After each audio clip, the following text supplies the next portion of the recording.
Hello everyone, it's Tacker72 here, and for today, here I want to be discussing something that has clearly been bothering me for like the last couple days ever since it was first shown. So just recently, a Nintendo Direct was just released, and it had been a long time since we had a general Nintendo Direct, and one of the games that was shown here was a new trailer for the upcoming Fire Emblem game, Fire Emblem Fortune's Weave, and just from this one trailer alone, I'm already hooked on it. I mean, the characters designs look amazing, the story and premise looks great, and the fact that it does seem that it's going to be taking place years at the events of Fire Emblem Three Houses is definitely intriguing and got me curious to see where this direction is going to.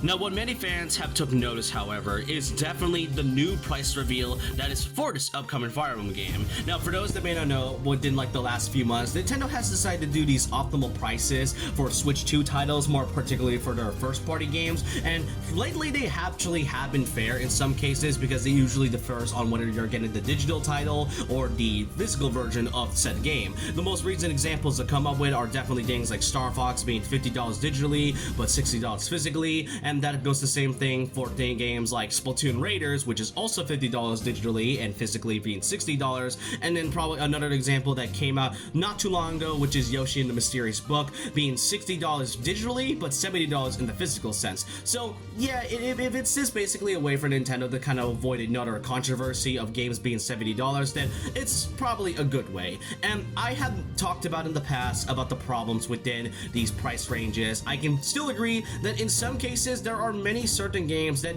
do not have to be the right to be priced at $70. A big example of that would be Mario Tennis Fever. It should not be a $70 game for a game that is meant to be a simple Mario game with tennis mechanics in it. Still, I can really see some games being right when it comes to $70, like Donkey Kong Bonanza or Kirby Air Riders, for example.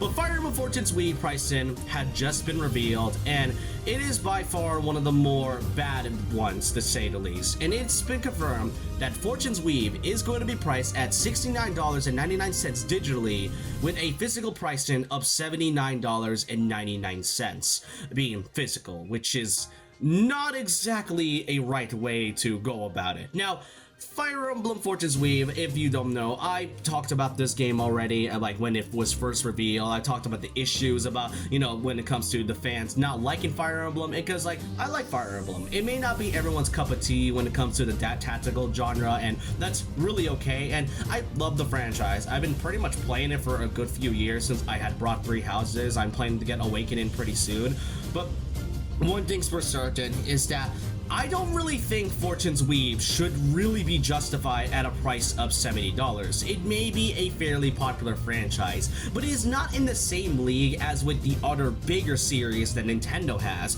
The last time a game was priced at $80 was probably, if not the most controversial Switch 2 game to release, Mario Kart World. Even to this day, even after the game had released alongside the system, many can obviously agree that, yeah, Mario Kart World should not be $80. Even I can agree, and I guess it's pretty much $50 for those who bought the digital deluxe one with the Switch 2, which already had the game downloaded along with it, making it like $30 off. But still, $80 being a physical sense, it definitely was controversial, and many can still agree that there are some aspects of World, while really great, it likely may not be worth $80. It's best for you to wait until the price drops or something like that, which is incredibly rare nowadays. And the thing is though, is that in a way, and I'm not really saying this as a way to defend, but I feel like for Nintendo's case here, it kind of makes sense for World to be $80 because it is Mario after all. I know this sounds like a bad argument here, and they could somehow get away with it, okay? I have a feeling that could likely be the same for The Legend of Zelda Ocarina of Time, okay? That is probably one of the biggest games that fans can really talk about, especially one of the most well-loved, beloved video games out there. But Ocarina of Time, though, being a remake, there is a good chance that with this being a major Zelda title, it is likely going to be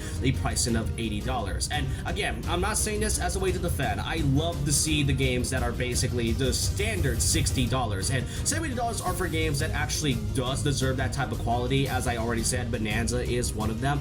And the thing is though, is that while Fire Emblem, as I said, is a fairly popular series, it isn't really in the same league as titles like Mario and Zelda, and even game titles like Animal Crossing or Pokemon at that. So I have no idea why Nintendo decided to make Fortune's Weave, another upcoming game that I was generally excited for, an $80 title. I love collecting games physically. That's always been my thing within like for years now. But to basically see a game that I'm excited for be priced this high, it's really unfortunate. Now, thankfully, it does seem that there is still some websites that actually does give this game a much fairer pricing, because I was expecting Fortune's Weave to be around like what, $70? Well, it turns out that in some sites such as Walmart, for example, there is a 13% off for the physical release, with around $69.97 being its lowest price ever. And it also goes the same for Amazon pretty much. So there is still some areas out there that could basically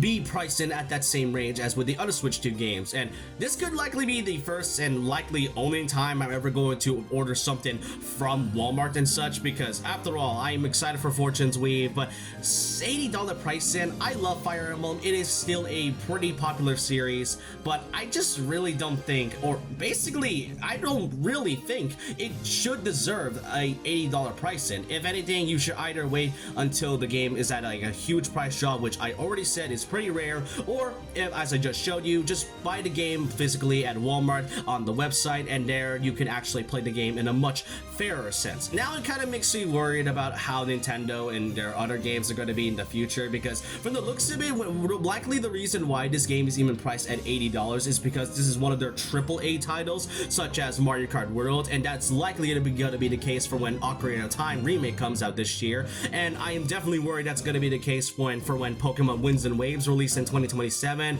But yeah, this is a video I did want to make because it has really been bothering me, and I do want to let this people know that obviously I don't really think pricing these games at $80 is anything fair at all. Okay, it basically pushes away anybody who is pretty much interested in the game. Again, I would really love to get Fortune's Weave so badly, but the pricing in this one, I may have to stay away from it unless I decide to get the $70 fair pricing that is on Walmart. But that's all I really want to talk about. Again, if this does continue, then we are going to be living in such an unfortunate time. It's pretty much been that case for a year, or not even a year, for like a good while now. And I do hope that Nintendo is going to be more careful with optimizing these prices, because if that's the case, I'm pretty sure Fortune's Weave is likely not going to sell well at all. But that's just my speculation here. But I want to know your thoughts and opinions down below on how you feel about this $80 pricing for Fire Emblem Fortune's Weave. Do you really think it's deserving of the $80 pricing, or do you think Nintendo is going insane and should probably just think of a better way to optimize their prices better? Let me know your thoughts and opinions down below about this. And so with that, leave a like, comment, subscribe, hit the notification bell for more videos, follow my Twitter and Instagram, and I'll see you guys next time. And remember this, once a legend, always a legend.